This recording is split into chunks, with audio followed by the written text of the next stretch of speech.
एक दुःखद घटना समोर येत आहे उमरेड परिसरातून। उमरेड परिसरातील सुकळी शिवारात शेतात बैल आणायला गेलेला 16 वर्षीय मुलगा मृत अवस्थेत सापडलाय। आयुष व्यंकट काळे वय 16 असे मृतक मुलाचे नाव असून तो उमरेडमधील अशोक विद्यालयामधील विद्यार्थी होता। नुकतंच त्याने 9वीची परीक्षा दिली होती। ही दुर्दैवी घटना काल सायंकाळी 6 वाजताच्या दरम्यान निदर्शनास आली। आयुष हा सायंकाळी नेहमीप्रमाणे त्याच्या स्वतःच्या शेतात बैलजोडी घरी परत आणायला गेला।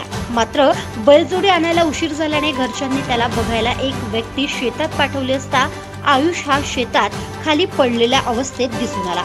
लगेच घरच्या लोकांनी त्याला उमरेडमधील ग्रामीण रुग्णालयात आणले। ग्रामीण रुग्णालयाच्या डॉक्टरांनी त्याच्यावर शर्थीचे प्रयत्न केले, मात्र अखेर त्याला मृत घोषित करण्यात आले। त्याच्या मृत्यूचे कारण अद्याप कळू शकले नाही। आयुषचे आई वडील हे शेतकरी असून त्याला 14 वर्षाचा एक लहान भाऊ सुद्धा आहे। या घटनेचा पुढील तपास उमरेड पोलीस करत आहे।